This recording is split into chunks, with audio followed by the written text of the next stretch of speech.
We all know Babe Ruth. The Sultan of SWAT. The Colossus of Clout. The Great Bambino. But here's something you may not know about the Babe.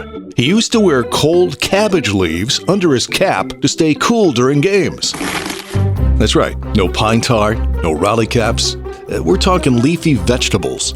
I mean, how many of those legendary home run trots were completed with the makings of a side salad perched on his head? And more importantly, who discovered this? Was it a baseball writer or the local produce manager?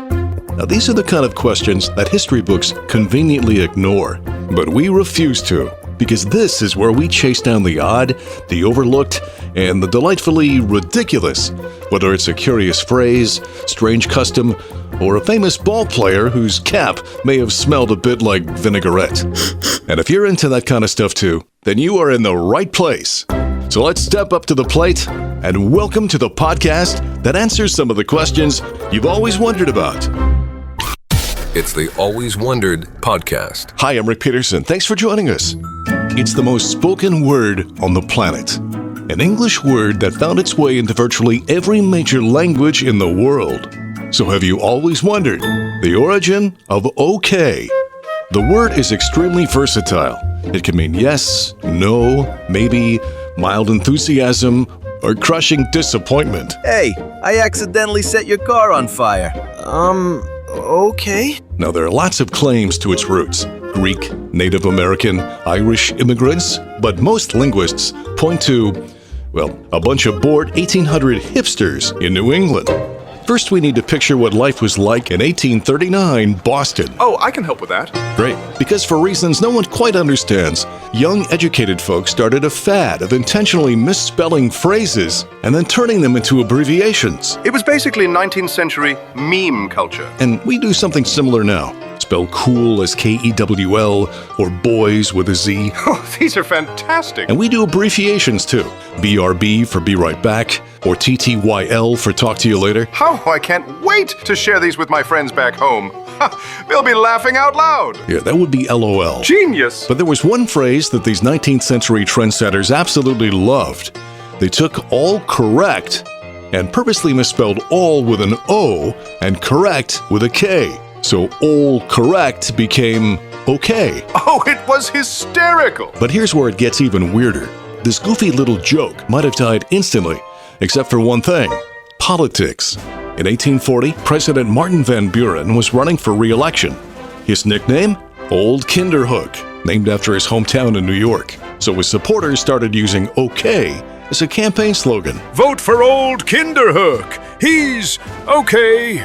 Does that mean he's good or merely acceptable? Either or. And just like that, a strange little fad turned political slogan never went away and eventually became the most widely used word on planet Earth. So every time you say Okay. or any of its countless variations, like from Ned Flanders, NASA, Everything is A-OK. or even Beavis and Butthead, Okay. you're basically quoting a nearly 200-year-old inside joke, okay? Okay. It's the Always Wondered podcast. Ah yes, polo, the sport of kings, graceful riders, elegant horses, a peaceful afternoon of sport and sophistication. Until someone had a crazy idea. Instead of horses, how about we do it with speeding death machines? And everyone said, Brilliant! so if you've always wondered what was the strangest American sport to ever exist, this is probably it. Introducing Auto Polo. Sunday, Sunday, Sunday! 2 cars, 1 giant ball, and crazed mallet-wielding teammates hanging off the side like human laundry. Auto polo was popularized around 1911 by a guy named Ralph Hankinson of Wichita. His goal? Not just entertainment, but to sell cars. Folks, if this car can flip over and throw a man 30 feet through the air and he lives to tell about it, just imagine how reliable this vehicle will be for your family. Here's how it worked. 2 teams, each with a driver and a mallet man, speeding around in stripped-down cars, trying to smack a giant ball into a goal. No seatbelts, no roll cages, no regrets. What about insurance? Nope, not that either. Needless to say, it was dangerous. players were frequently thrown from vehicles, cars rolled, collisions were constant. But despite the chaos, or maybe because of it, auto polo became wildly popular. Bring the family. Bring your friends. Bring, a helmet. It toured across the US, packed arenas, and even made its way into Europe, where audiences watched in stunned disbelief as Americans once again asked, Should we? and then immediately answered, Sure, why not? Good heavens, they've replaced horses with explosions. But eventually, reality caught up with the madness. The injuries, the cost, the absolute destruction of vehicles. Even car companies, who initially loved the publicity, started backing away. Look, please stop displaying how dangerous our products actually are in front of masses of people, all right? And just like that, auto polo faded away. Today, it remains one of the strangest sports we've ever embraced. A time when America looked at polo and said, You know what this sport needs? More internal combustion!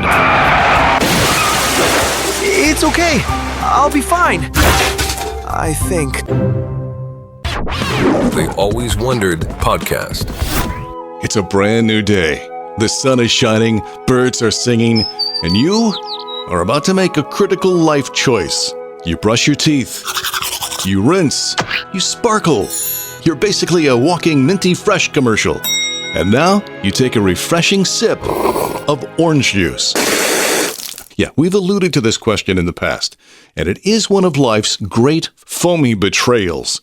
So have you always wondered, after brushing your teeth, why does orange juice taste like it's been filtered through a gym sock? Well, for the answer, we look to science. Ah, yes. The culprit here is a sneaky little ingredient in your toothpaste called sodium lauryl sulfate, or for those of us on a nickname basis, SLS. Now, SLS sounds harmless enough, almost like a friendly little robot sidekick. But far from it. That foaming agent disrupts molecular structures, or as we say in the lab, it messes stuff up real good. Yeah, it temporarily suppresses your sweet taste receptors. In precise scientific terminology, those receptors have temporarily clocked out and gone to brunch. So when you drink that OJ, the sweetness is gone, and all that's left is the bitterness. But it gets even worse. The SLS also breaks down compounds in your mouth that normally block bitter flavors. Put simply, if your mouth was a club, the bouncer has been removed, and the bitterness just waltzes right in. Yeah, and it's not just orange juice. Your toothpaste has the same effect on other things too, like coffee, grapefruit, even some foods. It's a completely natural biochemical response, technically known as everything tastes weird now. But the good news? The effect doesn't last long. Give it about 30 minutes or so. And the simple solution? Just consume your orange juice before brushing. So, the next time you brush your teeth and your morning OJ tastes like it's holding a personal grudge, just remember, it's not the juice. No, it's essentially your taste buds putting up a do not disturb sign and then binge-watching Netflix. They Always Wondered podcast. Well, that is going to do it for this episode of Always Wondered. Remember, new episodes arrive every Friday, and you can find some of our weird little videos on TikTok, Instagram, YouTube, and Facebook. And we did request a cutting-edge jingle to remind you to subscribe, but unfortunately, this is what we got. Hit subscribe, it's what the cool kids do. Impress your friends, you'll be groovy too. So we'll keep working on it. All right. As always, we leave you with one to ponder. Have you always wondered, why do we say heads up when we really mean duck? Until next time, stay curious and keep wondering. I'm Rick Peterson. Thanks for listening. The Always Wondered podcast. If you like what you hear, please subscribe, leave a 5-star rating, and a review. Listen on Apple Podcasts, Spotify, or wherever you get your podcasts. Feel free to offer suggestions for future topics or simply reach out to alwayswonderedpodcast@gmail.com.